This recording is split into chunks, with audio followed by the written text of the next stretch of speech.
All right, I wanted to start today's training about, it's around proposal managers, right? I'm making this case that proposal managers should be paid $500 an hour. And we'll talk about that in a minute. By the way, when I say $500 an hour, I don't mean put them on salary for $1 million a year, right? I mean, treat them like a lawyer and pay them for that hour at what they're worth. But as I was preparing the training, I really went back to this whole story I heard a long time ago in one of the books. I keep forgetting which one it was. I think it's Networking with Millionaires, but don't quote me. But the story is called 3 Feet from Gold.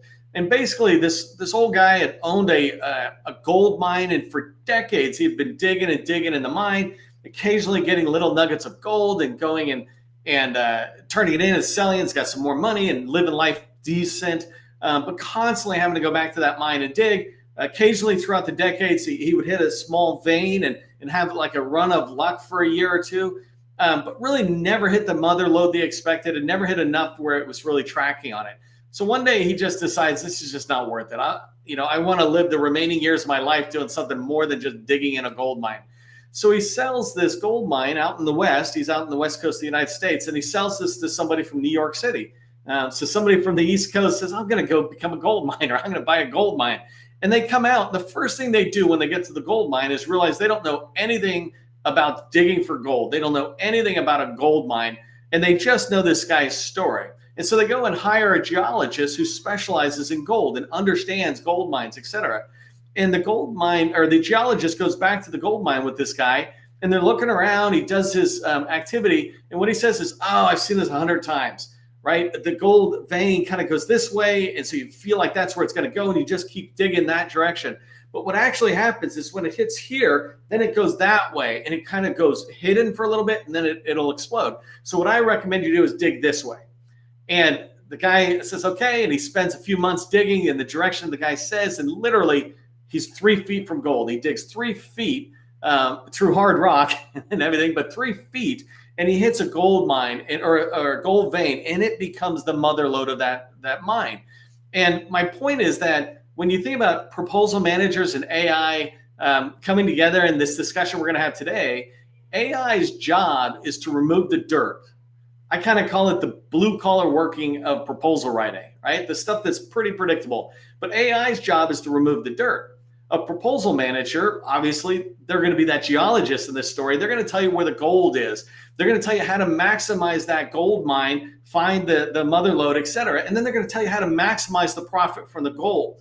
And that's the whole point of a proposal manager, and paying a proposal manager at that top rate, right? It's why you should pay $500 an hour to proposal managers. And so that's what we're going to cover down on in today. Why you should be paying proposal managers $500 and why they're worth $500 an hour. I'm going to break today's training up into 3 sections. The first section, I really want to dispel some myths around this idea that AI is going to replace proposal managers, right? And spoiler alert, it is not. But I want to talk about some of the misunderstandings people have out there and how we can balance it together. AI is here to stay, but it is not going to replace proposal managers.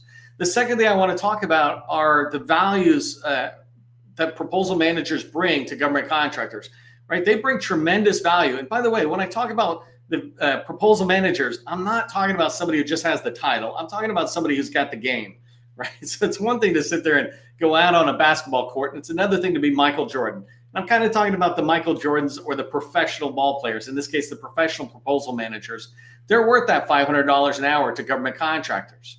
And then the last thing I'm going to cover down on are major tasks that you should be expecting from a proposal manager who is worth $500 an hour, right? If I'm saying you should pay them $500 an hour, what should you expect them to do for you? And it should not be to shred an RFP in the most basic way, right? That's what an AI will do. So that's what we're going to cover down on. If that makes sense to you, say proposal managers or PM rocks. Proposal managers rock or PM rocks. Let us know we're supporting our local proposal manager. If you don't know who I am, my name is Neil McDonald. I want to welcome you to my federal sales training. I'm the co-founder of a company called GovCon in the Box, and also the founder and president of the GovCon Chamber of Commerce that you see down in the bottom left. I spent 20 years as a small business owner in the federal market. And since 2018, I've been teaching people like you that government contracting is not a secret. It's just a process. When we follow a process A to Z, we're going to have repeatable, predictable results.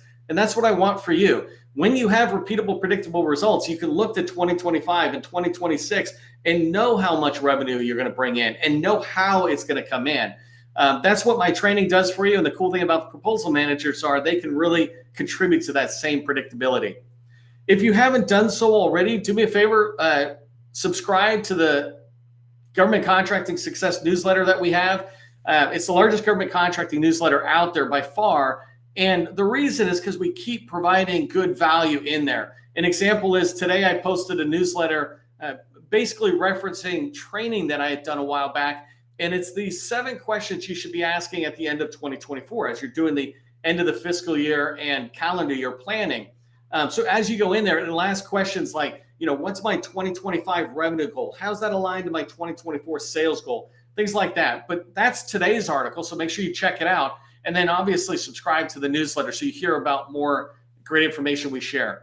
The last thing is you see on the right-hand side, if you're looking at my screen, the next training is tomorrow. We do training every single business day, and unless I get tired and go sailing or something.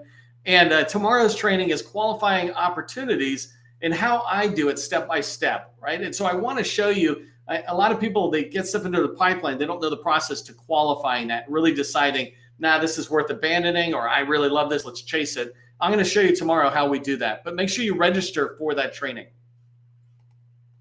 Last thing is I really want to congratulate the 2 most recent entries into the 100 Club. So if you're not familiar with the GovCon in a Box site, go check it out. But in there, we provide small businesses a visibility score. And that score goes from 0 to 100. So 100 is the very best visibility score to federal buyers. There's 358,000 companies, give or take, inside of DSBS. These are small businesses selling to the federal government or registered to sell to the federal government, and they're active right now.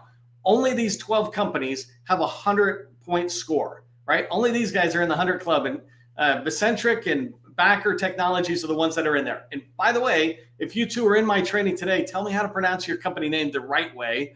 Is it Vicentric or Vicentric? Is it Backer or B-A-K-R? I want to make sure when I'm saying companies' names, I got it pretty good. Tiger Team Engineering. That's pretty easy for me to do. But welcome to the 100 Club for these 2 newest folks. Okay, let's dive into the myths. And the biggest myth, right, is that AI solutions out there are going to replace proposal managers. And like I said, spoiler alert, it's not.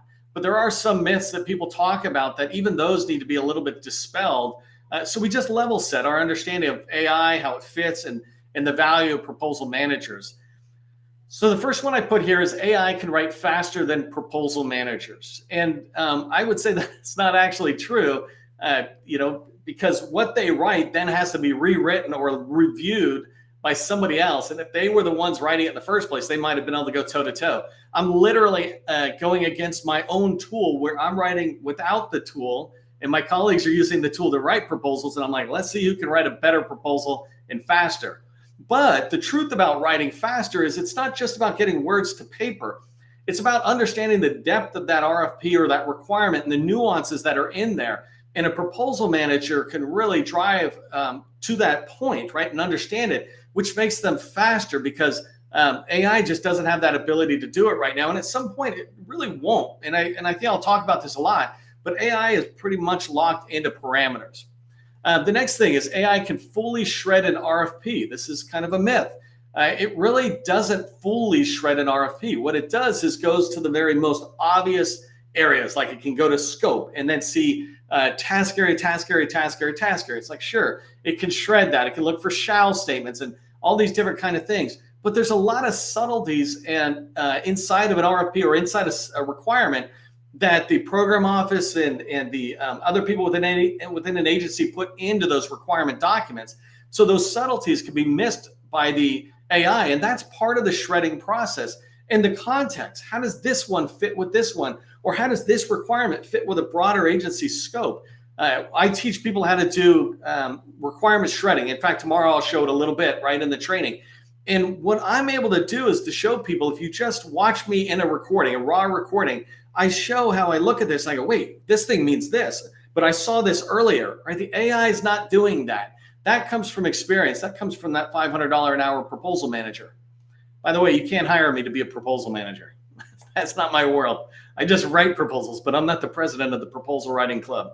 Okay, AI will cut costs by eliminating the needs for proposal managers. I've actually seen this one out there, and it just doesn't make any sense at all, because anybody who understands this would think that a tool can replace a human. And when it comes to these knowledge worker type skills, that's just impossible. It is possible when it comes to a person who puts a tire on a car on a factory floor. You can get a robot to do that. Tesla can show you that, where their entire factory floor is managed by robots, right? Or AI. That totally can happen. But when you talk about really trying to understand why a proposal manager will never be eliminated, I'm going to lay out a bunch of reasons on the next slide. But you're not going to cut the cost of the proposal manager. What you're going to do is elevate the expectation of your proposal manager and the ability for them to contribute to the win. And the last bullet I have here is AI can write winning proposals. They can't. AI does not write winning proposals. At best, AI might write a compliant proposal where it can look in and say, well, the proposal should be this many pages and this size font and cover down on these shall statements, right? But a winning proposal is an art. It's not a science. So a winning proposal, there's a lot that comes with the experience that a proposal manager will bring to it.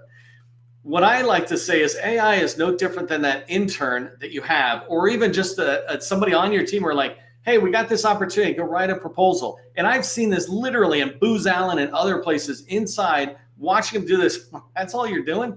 They take previous proposals, they'll cut and paste, and you might be familiar with this, and throw it into a new proposal and go, that's where we're starting, which is the worst thing in my mind that you could ever do, because now all you're doing is editing junk instead of having a clear piece of paper and putting clear new ideas, referencing the old stuff, but not cutting and pasting, because now you're just in this editing mode and nowhere did you actually think about the creating mode, the really understanding it. But it's totally okay that an intern might do that if that's the process. And when you look to the AI proposal writing tools of today, that's basically what they're doing. Don't have a high expectation of them to write a winning proposal that'll go out the door. The other thing to keep in mind is that the government is putting out all these, they're really confused at the moment, to be fair, but they're putting out all these different messages about, hey, if we think you're writing with AI, your proposal's out. I'm like, good luck with that. But another one that I've seen is they're using AI tools themselves to manage or to review the proposal responses that are coming in to see if there's duplicate language in this proposal and this one. So they're going to start watching it. And the whole point is, if you're truly trying to write a winning proposal, your proposal won't look like anybody else's, because it's your version of what is a winning proposal. So AIs can't write a winning proposal. I have this box over to the right-hand side, Sistine Chapel feeling or smell. And one of my favorite movies is Good Will Hunting. And there's this scene out on a park bench while Robin Williams and Matt Damon's characters are sitting there and they're talking. And Robin Williams basically says to Matt Damon, look, if I ask you about art, you could probably tell me, oh, by the way, just in context, if you don't know the movie, Matt Damon is this brilliant genius, knows everything, can read every single book and memorize it, but he's never been anywhere. And so Robin Williams' character is saying, hey, if I asked you about art, I bet you could tell me everything about Picasso or Michelangelo or anybody. But if I asked you, what does it feel like to be in the Sistine Chapel? What does it smell like? You couldn't tell me anything. And to me, that's kind of like an AI and proposal managers. AI will be able to tell you every little detail about the Sistine Chapel, but only proposal managers are going to tell you what it feels like to be in the Sistine Chapel, to inspire you to want to go there.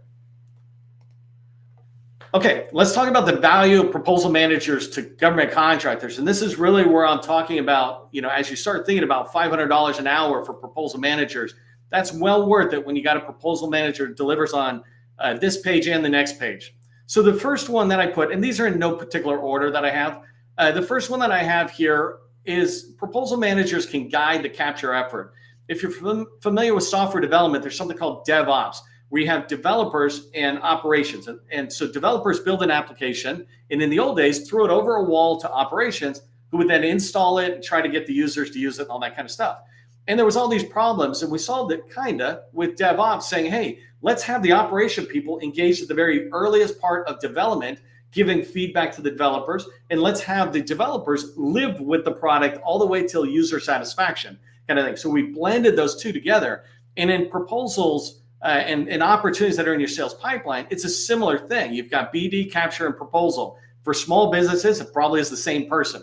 But getting the proposal managers back engaged with the salespeople, BD and capture, they can influence that capture activity by saying, hey, I'm going to be thinking about this when I'm writing it. Why don't you think about it when you're out talking to the customer? The second one is a huge one that proposal managers bring that AI could never bring is historical and institutional knowledge. So historical knowledge is, think about years. I've been with this company 5 years, 10 years, 20 years. I've been at this activity myself in government contracting 25 years. I have historical knowledge, right? I don't know everything, but one thing that historical knowledge brings is this understanding of what used to be done and how we went from here to here to here. AI is never going to have that, right? It doesn't make AI bad. It makes proposal managers better. And then institutional knowledge. It's this understanding of our company. We're trying to write a proposal and get it out there. And an AI is pretty dependent on whatever we put in to the tool, whatever we feed it. But a proposal manager goes, you know what? I was talking with Sally the other day when we were out having a beer at the ball game and blah, blah, blah, blah, right? They've got this institutional knowledge both from the their company, like if you work in a small business or if you work at Booz Allen, or if you work at agencies. So they've got all that institutional knowledge that helps them really put things in context. Another reason proposal managers are valuable is this vast network they have. Proposal managers are people. Funny that.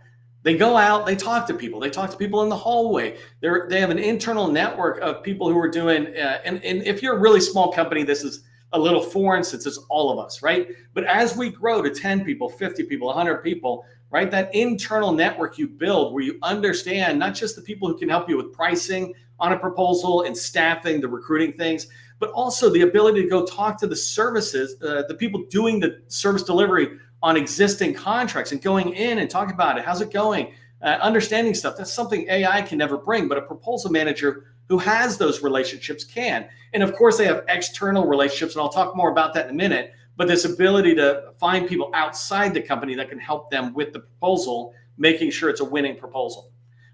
Creative problem solving is a huge thing. I talk about subtleties and nuances and complexities within a requirement or an RFP. Well, a proposal manager who's worth their salt has the ability to think outside the box, right? The government is not looking for satisfactory. The government is looking for you to bring exceptional solutions, exceptional ways of addressing their needs. The government might be talking about this, and this goes to my next point, but a proposal manager can understand the implied needs. This is what I meant when I said AI can write a compliant proposal. A compliant proposal is looking at all the explicitly stated thou shalt, right? That's an explicit need that is being stated. And AI can look at that and cover down pretty well on that. But a proposal manager can look at this and understand the implied needs, the why of it, which goes into my next bullet, right? And a proposal manager's value is the ability to ask why over and over again. Why is that important? Why are you doing that? Well, why that, right? And AI, even if it did that exercise, it would be all conceptual. But when a proposal manager with institutional and historical knowledge sits there and says, well, why this? Well, because of this, this, this, this. Well, why this? And we might look at their answers and go, why isn't that in the AI tool? Well, because it's really hard to predict what to put in there if it's not sitting in a document library we can dump it over. So the last one I had here is the value of a proposal manager. And I was thinking about this with my sons who are 10 right now, and they're going to get bigger than me. They'll definitely be much larger than me, and one of them is really, really big. But the difference is for a short period of time, they're going to be bigger, but they're going to have young muscles compared to my old muscles, right? And not just old guy muscles, but I'm very comfortable with my muscles. I'm smart enough to know that I won't be able to, wrestle with them muscle to muscle, and so I'll know what to do. AI is young muscles. It's got a lot of muscles, a lot of potential. It's the future of the world, but right now it doesn't know what to do with those muscles. And a $500 an hour proposal manager has an awareness of their muscles, and they know, in this case, what to do beyond the RFP, right? To see outside of that requirements document, et cetera, and go, how can I use my muscles to really turn our response into a winning response? Okay, so let's talk about that $500 an hour proposal manager. And by the way, I don't say that as a joke. Lawyers charge that much. Why? They're often just, no offense, lawyers, but they're often just going to previous documents and bringing it out. Lawyers are more like AI than a proposal manager. A proposal manager has to be creative, where a lawyer really it's compliant. But lawyers, we pay them, or accountants, high dollar value. Proposal managers should be the same way. It's not sustainable if you hire them on full-time on salary, because that's $1 million plus cost. But if you're paying them $500 an hour for the very top skills, then you're really going to get your value from these proposal managers, and I think they're worth it. So I put a couple of examples of what you should expect proposal managers to be doing at this level, and doing it phenomenally, not kind of doing it, right? And if they're junior, that's fine. Just charge $250 and work your way up. But the first thing is really from that institutional and historical knowledge, being able to perform what I call an honest SWOT analysis. SWOT stands for strength, weakness, opportunity, and threats. And the idea is, let's just stick with strength and weakness for one particular second, is looking at the weaknesses. This makes sure too many capture managers and BD people, which is where I live more, we're too optimistic. Oh, we can do everything. But a good proposal manager is not going to discourage us on the opportunity, but they'll be able to do an honest SWOT. So we truly understand our weaknesses and our threats from our competitors, perhaps, and understand how we can sit there and cover down. Through that analysis, they will give us a gap analysis or a set of recommendations in that analysis that tell us what to do. And so that's a major task that they should be doing. Well, AI can't do that. AI will look in and go, these are things you should do. But a experienced proposal manager will know this, and they will be really honest in it, which helps us go to the next stage, which is I put down win strategy. And there's two things: win strategy, win theme, and they're different. And I'll talk about them. But a win strategy for me is overall. So remember I said DevOps, or this idea of proposal managers getting engaged with the sales lifecycle much earlier and spend minimal amount of time, but they bring that expertise early on. And then the capture and the salespeople kind of keep it going forward. Well, when we think about a win strategy, that's what a proposal manager should be doing.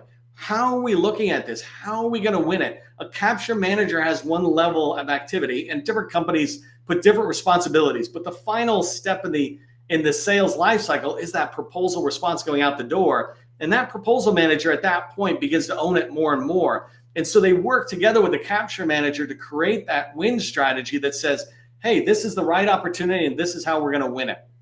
The third one, that major task that $500 proposal manager should do, is determine a win theme that's going to work to ensure that the customer gets what you think the win theme is. Win theme is really, it's an entire training, multiple trainings. And I can't wait to do that, because I have a lot of ideas on it and a lot of recommendations from other people that I have talked to and interviewed about this and brought it in.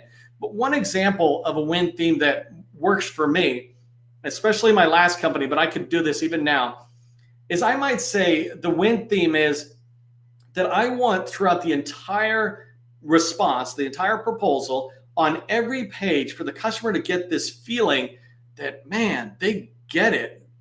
They're going to do a great job. It's like, yes, that's kind of the win theme, right? It's a loose win theme.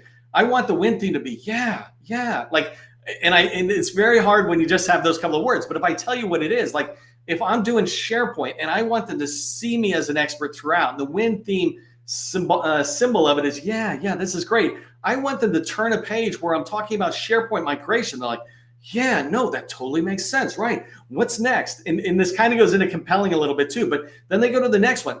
Oh, I hadn't thought of that. That's a perfect idea. And they move to the next one. And throughout that, there's this win theme where they go, this company gets it, right? And you might do a win theme that's totally different. Win themes can come from all sorts of different angles, but that's an example of one that I might do. But my point is, it is one of the hardest things to do. And the only reason I can do it is because that's the work I used to do. But it'd be hard for me to do your win theme.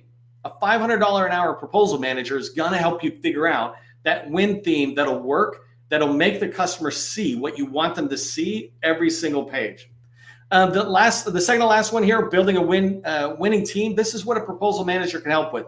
A bigger company with more people, they have a capture manager, might help with it. But proposal managers know people as well. They're the ones who coordinate all the activity anyways.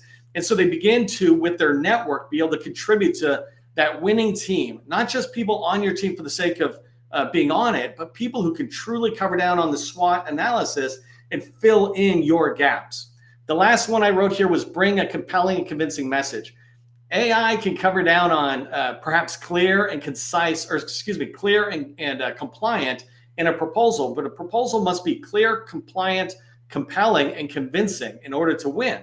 And so proposal managers can really, remember I said, yeah, I like that. That's the compelling. The convincing is where we're telling stories about we have done this before, not just in the past performance section, but with stories woven through. And so this compelling, convincing message is what proposal managers can really bring to the table.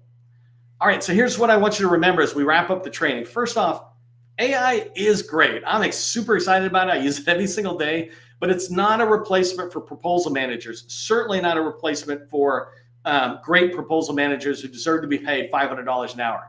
The second thing is I really want you to understand that we need to start valuing proposal managers more, at least on the same payment level as lawyers, right? These people are helping us bring revenue in.